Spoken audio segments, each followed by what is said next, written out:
Hello all, welcome back to Yashaswini Vamshika cooking and tips channel. Skip చేయకుండా చూడడానికి అయితే try చేయండి. ఈ టిప్స్ తోటి రెగ్యులర్గా కిచెన్లో కొన్ని కష్టమైన పనులు ఉంటాయి కదా, వాటిని సులువుగా చేసుకోవచ్చు అండ్ అలానే మన మనీని కూడా సేవ్ చేసుకోవచ్చు అండ్ అలానే అనవసరమైన దాన్ని కూడా రియూజ్ చేసుకోవచ్చు. కాబట్టి ప్లీజ్ స్కిప్ చేయకుండా చూడడానికి అయితే ట్రై చేయండి. ఫస్ట్ టిప్ని అయితే చూసేద్దాం. ఫస్ట్ టిప్ వచ్చేసి బెస్ట్ టిప్ని అయితే తీసుకొచ్చేసానండి. మనకు ఆయిల్ బాటిల్స్ ఇలాంటివి వాడుతూ ఉన్నామనుకోండి, దీని క్యాప్ అనేది చాలా రంధ్రం అనేది ఆయిల్ పోయడానికి కూడా చాలా ఇబ్బంది పడుతూ ఉంటాం కదా, ఈ క్యాప్ తీయడానికి కూడా రాదు. అలాంటి అప్పుడు కొబ్బరి చిప్ ఉంటుంది కదండి, కొబ్బరికాయలు వాడుతూ ఉంటాం కదా, అని కొబ్బరి చిప్ కనుక ఉంది మధ్యలో హోల్ అయితే చేసేసేసేయండి. ఇదైతే నాకు ది బెస్ట్ టిప్ అని చెప్తానండి. ఎందుకంటే మామూలు టీ స్టైనర్తో కనుక పోసేసాము అనుకోండి, టీ స్టైనర్ మళ్ళీ రిపీట్ కడగాల్సి ఉంటుంది. ఆ టీ స్టైనర్ అంతా కూడా ఆయిల్ జిడ్డుగా ఉంటుంది. అదే మీరు కొబ్బరి చిప్ కనుక యూజ్ చేసి కనుక ఉన్నారే అనుకోండి, కొబ్బరి చిప్ త్వరగా డ్రై అయిపోతుంది. అలాగే పక్కన కొంచెం డ్రాప్ కూడా పడే ఛాన్స్ కూడా ఉంటుందండి. అలానే పోసిన వెంటనే దీన్ని కడగాల్సిన అవసరం లేకుండా త్వరగా ఎంత క్విక్గా అంటే డ్రై అయిపోతుంది. అలానే పక్కకు కూడా ఒక డ్రాప్ పడే టెన్షన్ కూడా లేకుండా ఉంటుందండి. టీ స్టైనర్తో పక్కకు పడుతుంది, దీంతో ఒక్క చుక్క కూడా పక్కకు పడదండి. సింపుల్గా ఈ విధంగా కొబ్బరి చిప్ కనుక వద్ది అనుకోండి, హోల్ చేసేసుకోవడం, ఆయిల్ బాటిల్ పోసేసుకోవడం చాలా ఈజీగా అయితే ఉంటుంది. ఈ టిప్ ఎవరికైనా యూస్ఫుల్గా అనిపిస్తే మాత్రం ట్రై చేయండి. అండ్ నెక్స్ట్ టిప్ వచ్చేసి టీ కప్స్ ఉంటాయండి.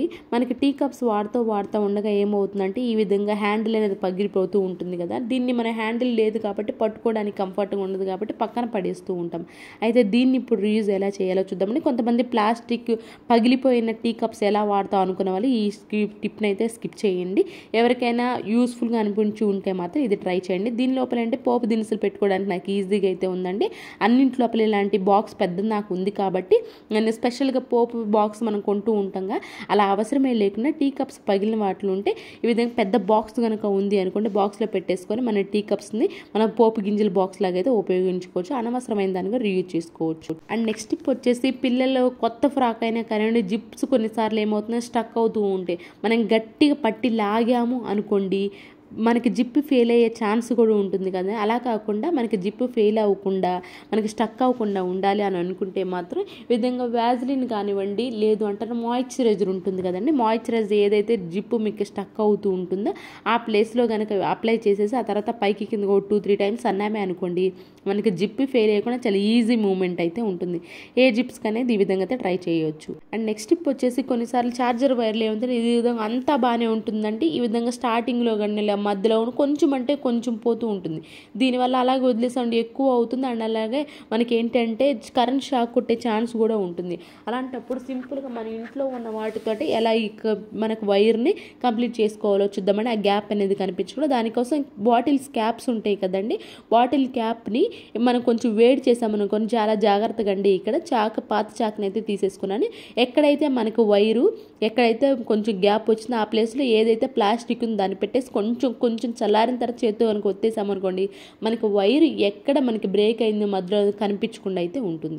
బట్ ఒకటి మాత్రం గుర్తుపెట్టుకోండి, ఇక్కడ చాలా జాగ్రత్తగా అయితే చేయాలి. ఐ హోప్ ఈ టిప్ కూడా నచ్చిందని అనుకుంటున్నాను. నచ్చితే కనుక ప్లీజ్ ఒక లైక్ ఇచ్చి నా ఛానల్ సపోర్ట్ చేయండి. నెక్స్ట్ టిప్ వచ్చేసి బాత్రూమ్ కమోడ్ని క్యాప్ పైకి లేపాలన్నప్పుడు కొంతమందికి చేతితో టచ్ చేయడం ఇష్టం ఉండదు కదండి. అలాంటప్పుడు మన బట్టల క్లిప్ ఉంటుంది కదా, బట్టల క్లిప్ ఏదైతే మన క్యాప్ బాత్రూమ్ కమోడ్ క్యాప్ కనుక పెట్టేసాము అనుకోండి, మన చేతితోటి పైకి లేపే అవసరం లేకుండా క్లిప్ సహాయంతో మనం పైకి లేపొచ్చండి. దానివల్ల కొంతమందికి చేతితో ఇష్టం లేదు అనుకున్న వాళ్ళు సూపర్గా ఉపయోగపడే టిప్ అండి ఇది. ఐ హోప్ టిప్ అయితే నచ్చితే కనుక ప్లీజ్ మీకు ఏది బాగా నచ్చింది అనేది కమెంట్ బాక్స్లో కమెంట్ చేయడం మాత్రం అసలు మర్చిపోకండి. అండ్ నెక్స్ట్ టిప్ వచ్చేసేసి ఇలాంటి బాక్సెస్ చిన్నవి కనుక మనం కౌంటర్ టాప్ అని పెట్టుకుంటూ ఉంటాం కదండి. అయితే మన కౌంటర్ టాప్ క్లీన్ చేయాలి అనుకున్నప్పుడు చాలా ఇబ్బంది, 1 by 1 తీయాలి, తుడవాలి, ఇదంతా పెద్ద ప్రాసెస్ లాగా అనిపిస్తుండే. అలా కాకుండా సింపుల్గా మనకి ఇలాంటి బాక్స్ కనుక ఉంది అనుకోండి అవైలబుల్లో, దానిలో కనుక పెట్టేసుకున్నామే అనుకోండి, మనం తీయడానికి క్లీన్ చేసుకునేటప్పుడు చాలా సింపుల్గా అయితే ఉంటుందండి. అండ్ అలానే అనవసరమైన దాన్ని కూడా మనం ఎక్కువ శ్రమ పెట్టి పని చేయకుండా ఇలా సింపుల్ ట్రిక్గా ఉపయోగించుకుంటున్నాం మనకి మన పనులు సులువుగా అయితే చేసేసుకోవచ్చు. నెక్స్ట్ టిప్ వచ్చేసి సిరప్ బాటిల్ తీసుకురావడానికి ఎప్పుడైనా మెడికల్ షాప్ కనుక వెళ్ళాము అనుకోండి, కొన్నిసార్లు ఏమవుతుందంటే సైట్ ఉన్న వాళ్ళకి బాగా ఉపయోగపడే టిప్ అండి ఇది. వాళ్ళకి సరిగా కళ్ళు కనిపించలేనప్పుడు మనకి ఏంటి అని అంటే ఎక్స్పైరీ డేట్ కానివ్వండి చూడాలి అనుకున్నప్పుడు స్పెక్స్ కనుక మర్చిపోయి తీసుకెళ్ళలేదు ఖచ్చితంగా ఫోన్ అనేది మనం తీసుకెళ్తూనే ఉంటాం కదండి. అలాంటప్పుడు ఈ ఫోన్లో కనుక జూమ్ చేసి కనుక తీసామనుకో, కెమెరా ఆన్ చేసి మనకి ఎక్స్పైరీ డేట్ అని ఈజీగా కనిపిస్తుందండి. ఎవరికైనా సరే కానివ్వండి కదండి. కొంచెం ఎప్పుడైనా మనకి స్పెక్స్ తీసుకెళ్ళడం మర్చిపోయాము, ఎక్స్పైరీ డేట్ చూడాలనుకున్నప్పుడు సింపుల్ ఈ విధంగా అయితే ట్రై చేయండి. అండ్ నెక్స్ట్ టిప్ వచ్చేసి ఇలాంటి కాస్ట్లీ పట్టు చీరలు కానివ్వండి, లేదంటే నార్మల్ వాటికైనా కానివ్వండి, ఎక్కువ కాస్ట్ వర్క్ పెట్టి చేయిస్తూ ఉంటాం కదా. కొన్నిసార్లు ఏమవుతుందంటే ఆ అండర్ ఆర్మ్స్ స్వెట్ ఎక్కువ కనుక ఉంది అనుకోండి, ఆ పార్ట్ అంతా కూడా కొంచెం ఎక్కువగా మనకి పాడైపోయే ఛాన్స్ అయితే ఉంటుంది. ఇప్పుడు ప్రతి ఒక్కరు స్వెట్ ప్యాడ్స్ అనేవి వాడుతూ ఉన్నారు కదా. అయితే మనకి ఆ టైంకి అర్జెంట్గా స్వెట్ ప్యాడ్స్ అనేవి అవైలబుల్లో లేవు, మనకి పట్టు బ్లౌజులు వేసుకోవాలి లేదా నార్మల్ బ్లౌజులు వేసుకోవాలి, కొంచెం కాస్ట్లీవి పాడైపోతా అనే ఛాన్స్ కనుక ఉంది అనుకున్న వాళ్ళు ఎవరైనా ఉన్నారనుకుంటే మనకు ఖచ్చితంగా స్వెట్ ప్యాడ్స్ ఉన్నా లేకపోయినా కానివ్వండి, శానిటరీ ప్యాడ్స్ ఆడవాళ్ళ ప్రతి ఒక్కళ్ళ ఇంట్లో అవైలబుల్లో ఉంటాయి కదండి. అలాంటప్పుడు శానిటరీ ప్యాడ్స్ని కూడా మనం ఏంటంటే ప్రస్తుతానికి మనకి అర్జెంట్ అవసరమైనప్పుడు స్వెట్ ప్యాడ్స్ లేనప్పుడు స్వెట్ ప్యాడ్ కనుక బదులు ఈ విధంగా శానిటరీ ప్యాడ్ని కూడా యూజ్ చేసుకోవచ్చు అండి.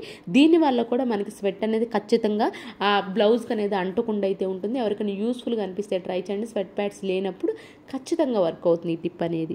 అండ్ నెక్స్ట్ టిప్ వచ్చేసి వైట్ షర్ట్కి మనం ఏం చేస్తాం, ఉజాల అనేది వేస్తూ ఉంటాం కదండి.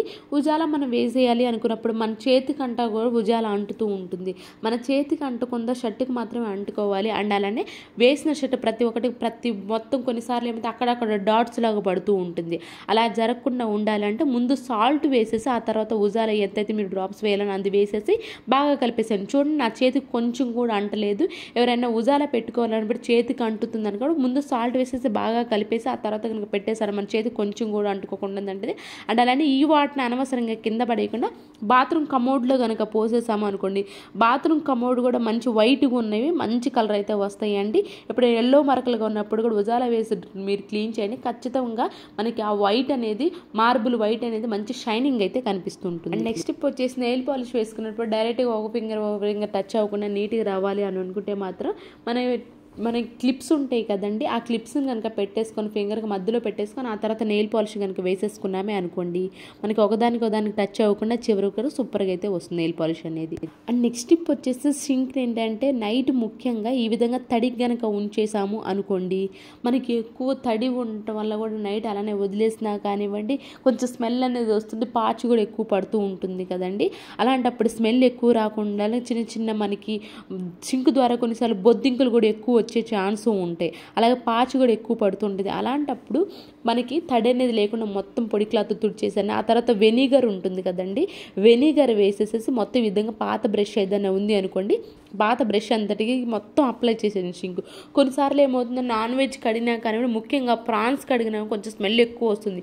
ఆ రోజు కనుక ఈ సింపుల్ ట్రిక్ని కనుక ట్రై చేశారో మనకి షింక్ అనేది ఎంత స్మెల్ లేకుండా ఉంటుంది, అలాగే చిన్న బొద్దింకులు రాకుండా ఉంటే ఫస్ట్ ఫ్లోర్ వాళ్ళు బాగా ఈ ప్రాబ్లం అనేది ఫేస్ చేస్తూ ఉంటారు కదండి. అలాంటి వాళ్ళకి బెస్ట్ టిప్ అయితే అవుతుందండి. అండ్ అలా కొన్నిసార్లు షైనింగ్ కూడా తగ్గుతూ ఉంటుంది మనం ముఖ్యంగా ఇలాంటి స్టీల్ షింకులు.